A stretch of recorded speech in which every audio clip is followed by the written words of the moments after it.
This is my research laboratory and where I've been collecting data for 30 years. And I thought it made sense to deliver this talk from this room. First, let me say that I'm honored to be speaking to all of you today at this interesting and important conference. And I'm going to begin by setting some context for my thoughts because I think it will help if you know more about what I do.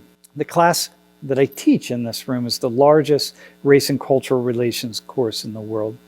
I have nearly 800 students enrolled every semester.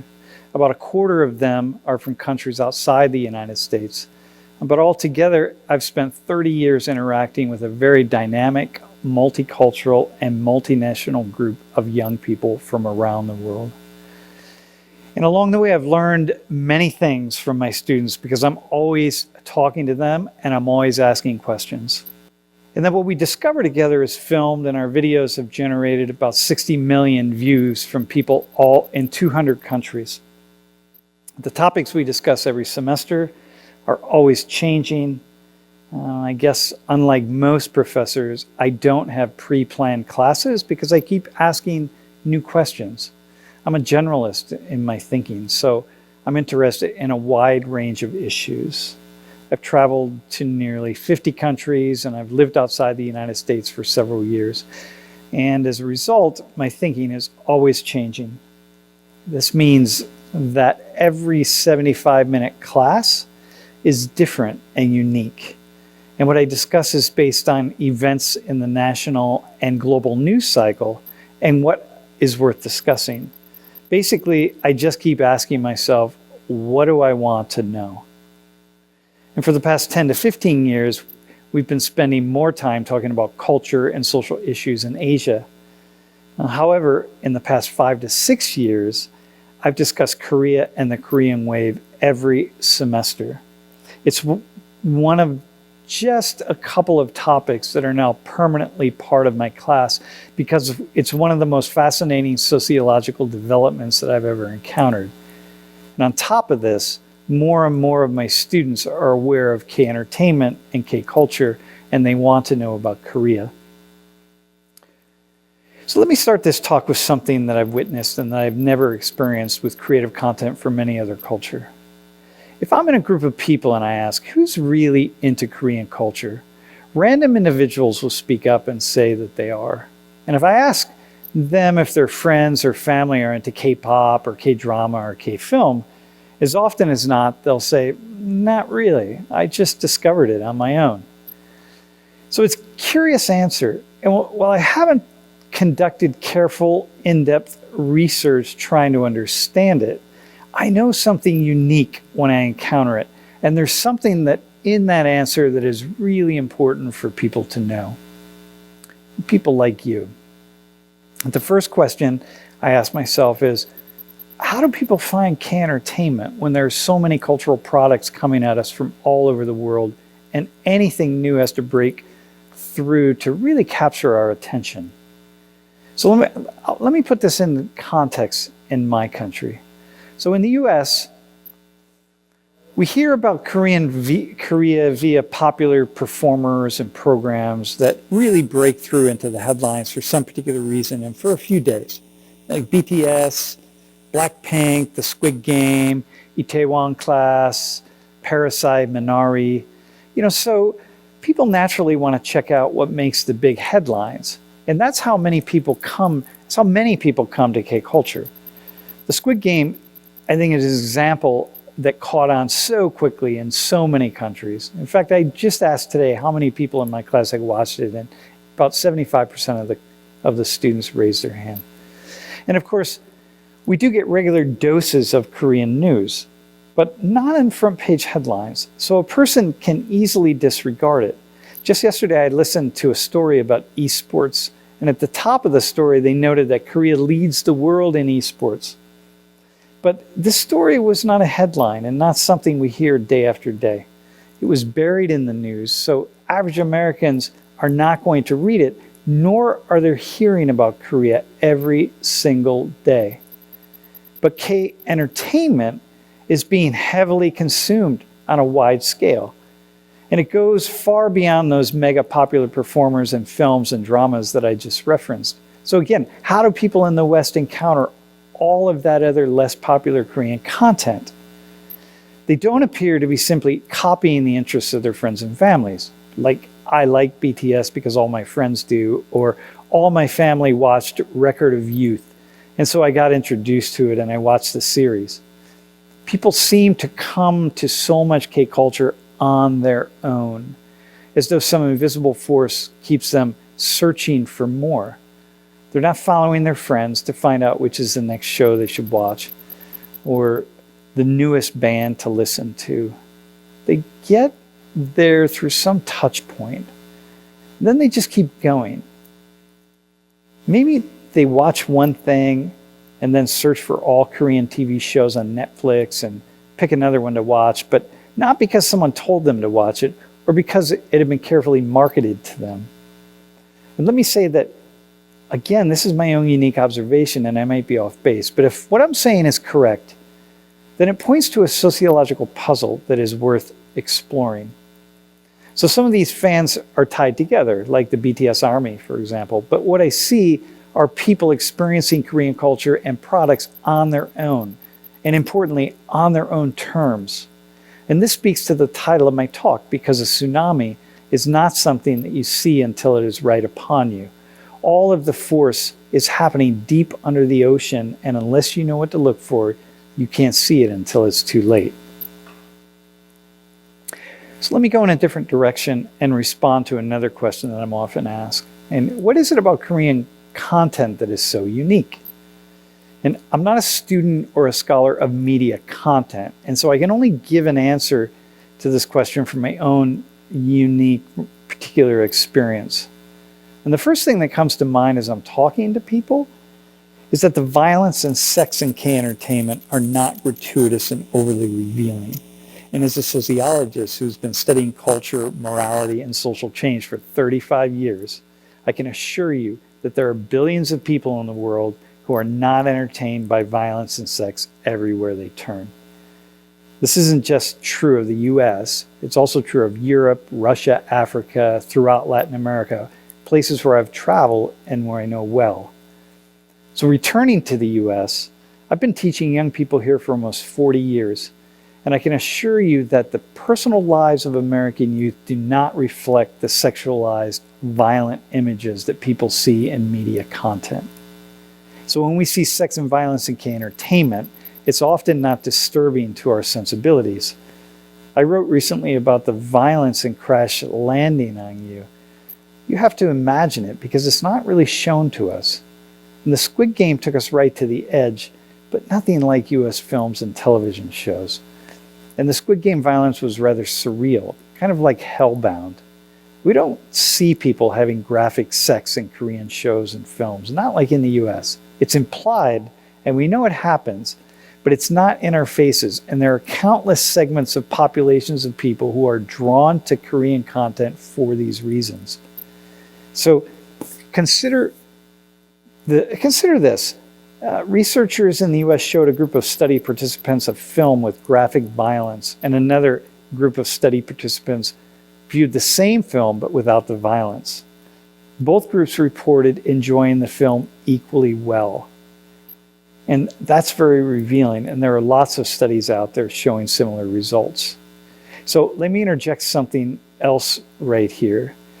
I've been working in the Middle East for the past 10 years, and it's striking how sexual modesty and nonviolence shapes Arab Muslim culture. And I've lived in South America in my 20s and currently own an apartment in Bogota, Colombia. And so I travel there often, and I can tell you that the portrayal of Latin cultures as sexualized and aggressive around what we call machismo is a very limited understanding. A large segment of Latin American youth are exhausted with sex and violence, and this gives K-entertainment an advantage. So what else about Korean content is unique? While the Chinese Ministry of Culture might not like this, a popular segment of Korean masculinity came onto the world stage at the exact moment when gender and sex were being reevaluated. So this reevaluation is very striking in the US, but it's happening in Europe and Latin America also. And starting at a very young age in the US, It is increasingly fine for girls to express themselves as boys and boys to express themselves as girls. The youth across the U.S. regularly use them and they as pronouns because any individual can be both a he and a she at the same time. Grow a beard, wear makeup, it's all good. Most often it's accepted. Nobody says a word about it. Almost every child in the United States doesn't even question this. So the K-pop boy bands with young men who push the boundaries of gender are only going to grow more interesting and appealing. And this is a permanent shift in culture, and eventually it's going to happen everywhere in the world. Aside from these two things, there's the storytelling and the issues and themes that are covered in K-film and K-drama. And much has been written about this, so I'll just touch on it very quickly. But there are themes people can relate to. You don't have to be Korean to be pulled into the many different moral and ethical quandaries that constantly arise. So the Squid Game, for example, is really pointing to the degree to which people are willing to turn their backs on other people while going after material wealth. So this is what all of Korea has wrestled with as the country has gone from being poor to rich. And it's created a sense of unease among younger Koreans who don't know what their parents and grandparents lived through. So people throughout the world are struggling with this issue of growing inequality. Nobody escapes the upheavals that come with modernization. But there's something about the way Korean content producers tell the stories that is unique. I wish I knew what it was, but it is there.